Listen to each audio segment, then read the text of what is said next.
श्री राधे, जय श्री कृष्णा। 14 तारीख शनिवार को सर्वपितृ अमावस्या है। तो शास्त्रों ने ऐसा कहा है कि हमें श्राद्ध करना चाहिए।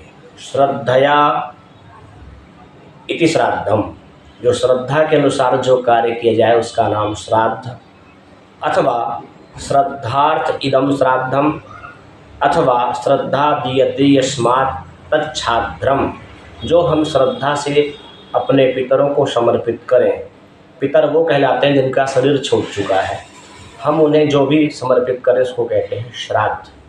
अब श्राद्ध का भाव ये है, श्राद्ध मुख्यतया 12 प्रकार के होते हैं। 12 प्रकार न कर सके तो 5 प्रकार के होते हैं। 5 कौन कौन से श्राद्ध होते हैं? नित्य नैमित्तिक काम्य त्रिविध श्राद्धम उच्यते। उसमें भी हम नहीं कर सकते तो 3 प्रकार के श्राद्ध निश्चित रूप से होते ही होते हैं। सर्वप्रथम श्राद्ध है एकोद्दिष्ट श्राद्ध। जिस दिन किसी व्यक्ति का शरीर छूटा हो और उनकी उस तिथि में हम जो श्राद्ध कहते हैं उसको कहते हैं एकोद्दिष्ट श्राद्ध। फिर होता, जैसे ये 16 दिन का पितरों का जो उत्सव आता है इसको कहते हैं पावरण श्राद्ध।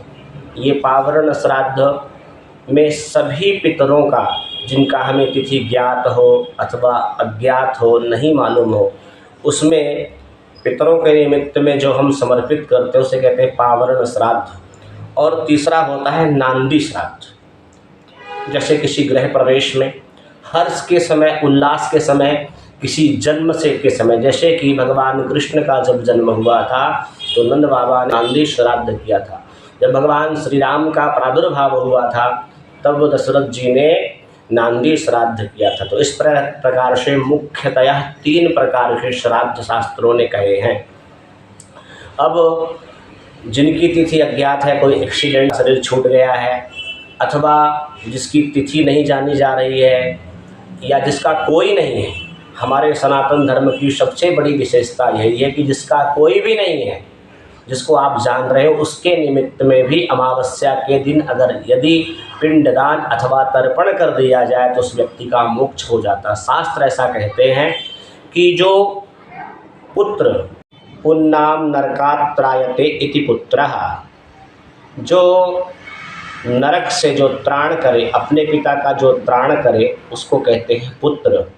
और ऐसा शास्त्रों का मानना है कि हमारे पितरों का शरीर छूट जाता है और जो यम की पुरी में जिन्होंने पुण्य शुभ कर्म किए होते हैं वो तो स्वर्ग को जाते हैं, और जिनके कोई पाप कर्म रह गए हो जो नरक में जाते हैं, तो उनके निमित्त में जो हम जल की अंजलि कहते हैं, तो अमावस्या के दिन पितृतर्पण करना चाहिए, एकोद्दिष्ट श्राद्ध आदि करना चाहिए। नहीं पता हो तो भी पिंडदान करना चाहिए।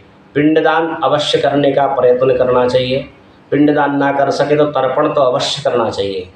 और तर्पण में 3 प्रकार, अपने पिताजी का नाम, आपके दादाजी का नाम, आपके परदादा का नाम, इन 3 नामों से उनको जल की अंजलि देनी चाहिए।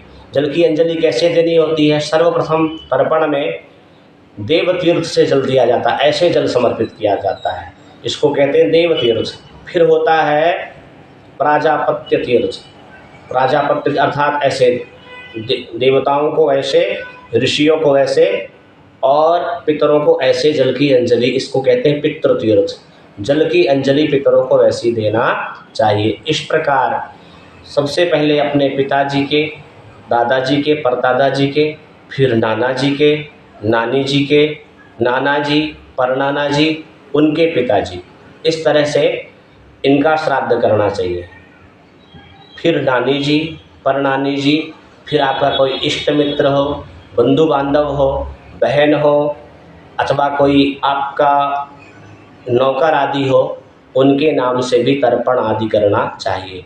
तो जो 15 दिन तक जो व्यक्ति तिथि ज्ञात न रह गई हो, ये अमावस्या के दिन पिंडदान अथवा तर्पण करता है तो उसके ऊपर पितर प्रसन्न होते हैं। और 15 दिन तक व्यक्ति कोई श्राद्ध ना कर पाए अथवा जल ना दे पाए, वो अमावस्या, और इस बार तो शनिवार की अमावस्या है, तो जो व्यक्ति पितृ अमावस्या के दिन जो व्यक्ति जल देता है, पितरों को तर्पण करता है, पिंडदान करता है, उसके ऊपर पितरों की कृपा सदैव बनी रहती है। और विशेष पितरों का जो समय होता है कुतप नाम की वेला कहलाती है। कुतप नाम का मुहूर्त 11:34 से आरंभ होकर के 12:24 तक रहता है।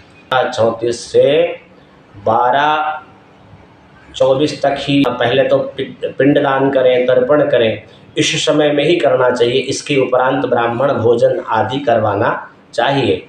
और तर्पण में विशेषतया तर्पण में काले तिल, जौ, चंदन, कुशा इनका अवश्य प्रयोग करना चाहिए, उससे पितर विशेष प्रसन्न होते हैं।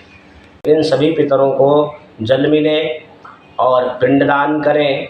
तो व्यक्ति जो अमावस्या के दिन पिंडदान करता है अथवा जल का दान करता है, और ये सब कार्य दक्षिणाभिमुख होकर के दक्षिण की ओर, दक्षिण दिशा की ओर मुख करके करना चाहिए।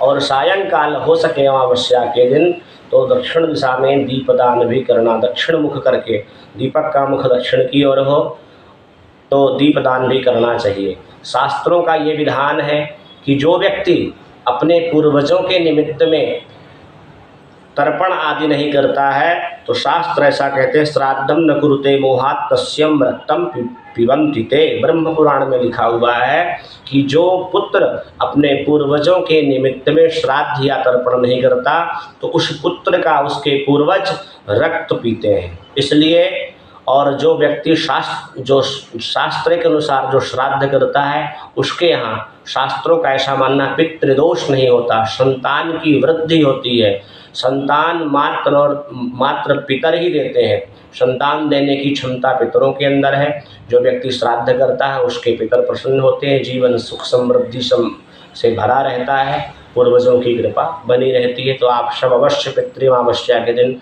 पिंडदान करें, तर्पण करें, अपने पितरों को तृप्त करें, जिससे आपके घर में सुख शांति समृद्धि बनी रहे। जय श्री राधे, जय श्री कृष्ण।